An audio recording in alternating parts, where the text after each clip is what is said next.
اللہ تبارک و تعالیٰ اس کے متعلق مجھے حق کہنے اور آپ سب کو حق سن کر اس پر عمل کرنے اور اسے عام کرنے کی توفیق عطا فرمائے۔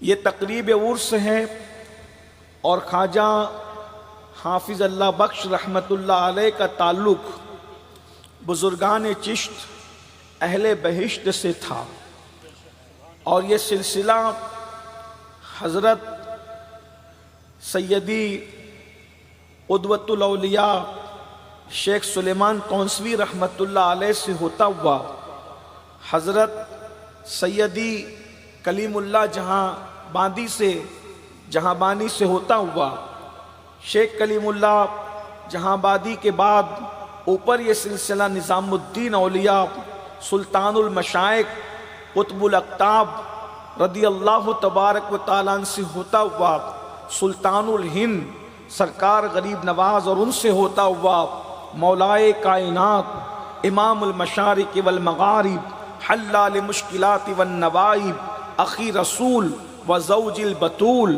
ابو الائمہ سیدنا امام علی ابن ابو طالب ان سے ہوتا ہوا رسول اللہ تک پہنچتا ہے۔ انشاءاللہ تبارک و تعالیٰ ان کڑیوں کو آج میں آپ کے سامنے رکھنے کی سعادت حاصل کروں گا۔ یہ میرے عزیز نوجوان بہت اچھے لوگ ہیں، اگر یہ لوگ بیٹھ جائیں بیٹھ کے سنیں تو یہ خانقاہی محفل ہے، خانقاہ میں ہے، بیٹھیں گے تو آپ بھی اچھے لگیں گے اور ہمیں بھی اچھا لگے گا۔ ایک بار سب لوگ درود شریف پڑھنے میں گفتگو کو آگے بڑھاتا ہوں۔ اللہم صلی علی سیدنا مولانا محمد مادن الجود والکرم وبارک وسلم صلاة و سلام علیک صلی اللہ علیہ وسلم وعلا زوی و آلہ ابد الدہور وکرما صلاة و سلام علیک یا سیدی یا جد الحسن والحسین۔ ویسے تو ہمارے منبر پر بڑے بڑے علماء خطبہ موجود ہیں جو مجھ سے بہت بہتر انداز میں اس عنوان کو پیش کر سکتے ہیں، بالخصوص ہمارے بھائی حضرت مولانا سید محمد قادری صاحب وہ بھی موجود ہیں، لیکن آپ نے مجھے حکم کیا ہے تو میں آپ کے سامنے، چونکہ یہ عرس کی محفل ہے، عرس کی تقریب ہے اور خانقاہ میں ہے، تو میں آپ کے سامنے جس آیہ کریمہ کی میں نے تلاوت کی ہے اس کے ذریعے سے میں اپنی گفتگو کو آگے بڑھانے کی سعادت حاصل کر رہا ہوں۔ اہل سنت و جماعت کے اندر ایک طریقہ ہے، ایک طریق ہے، وہ ہے پیری مریدی، جسے ہم بیعت کہتے ہیں۔ یہ بیعت کیوں ہے؟ اس کا سلسلہ کہاں سے ہے؟ ہمارے نوجوانوں کی دلچسپی مرید ہونے کی طرف بہت ہے، اور یہ ایک اچھی پہل ہے، خوش آئین بات ہے۔ ہر جوان مرید ہونا چاہتا ہے، عورتیں بھی مرید ہونے کے لیے بہت جوشیلی ہیں، حتیٰ کہ بچہ مرید ہونے کا ذوق و شوق رکھتا ہے۔ جب بھی کسی ممبر سے اعلان ہوتا ہے مرید ہو جائیں، ہزاروں کی تعداد میں لوگ مرید ہوتے ہیں، بہت اچھی بات ہے۔ لیکن کبھی آپ نے سوچا یہ پیری مریدی کیا ہے؟ اس کا ثبوت کیا ہے؟ اس کا سلسلہ کہاں سے ہے اور اس کا مقصد کیا ہے؟ اس لیے کہ جب آپ کسی چیز کے مقصد کو سمجھتے نہیں تو آپ اسی رسموں میں گھومتے رہتے ہیں۔ یہ ایک رسم نہیں ہے، یہ ایک بہت بڑا کام ہے۔ یہ کیا چیز ہے؟ اس کا آغاز کہاں سے ہوا؟ اس کا آغاز ہوا حدیبیہ کے موقع پر اللہ کے رسول صلی اللہ تعالی علیہ وآلہ وصحبہ وبارک وسلم نے جب صحابہ کرام سے درخت کے نیچے بیعت لی، اور ایک مرتبہ اللہ کے رسول نے بیعت نہیں لی بلکہ اللہ کے رسول علیہ السلام نے مینا میں بھی بیعت لی، پھر مینا میں بھی بیعت لی۔ بیعتوں کے مختلف نام ہے۔ اسی طریقے سے فتح مکہ کے دن بیعت لی، اللہ کے رسول خود بھی بیعت لیا کرتے تھے، تو یہ بیعت کا سلسلہ وہاں سے ہے۔ اور اس کا ذکر اللہ رب العزت نے قرآن مقدس میں ارشاد فرمایا، ان الذین یبایعونک انما یبایعون اللہ ید اللہ فوق ایدیہم، کہ اے پیارے محبوب جو آپ کے ہاتھ پر بیعت کرتے ہیں وہ آپ کے ہاتھ پر صرف بیعت نہیں کرتے بلکہ وہ اللہ کے ہاتھوں پر بیعت کرتے ہیں، وہ اللہ کے دست قدرت پر بیعت کرتے ہیں، اور آپ کے ہاتھوں پر اللہ کا ہاتھ ہے۔ مصطفیٰ جان رحمت کے ہاتھوں کو اللہ نے اپنا دست قدرت فرمایا ہے، اپنا ہاتھ فرمایا ہے۔ یعنی یہ ہے کہ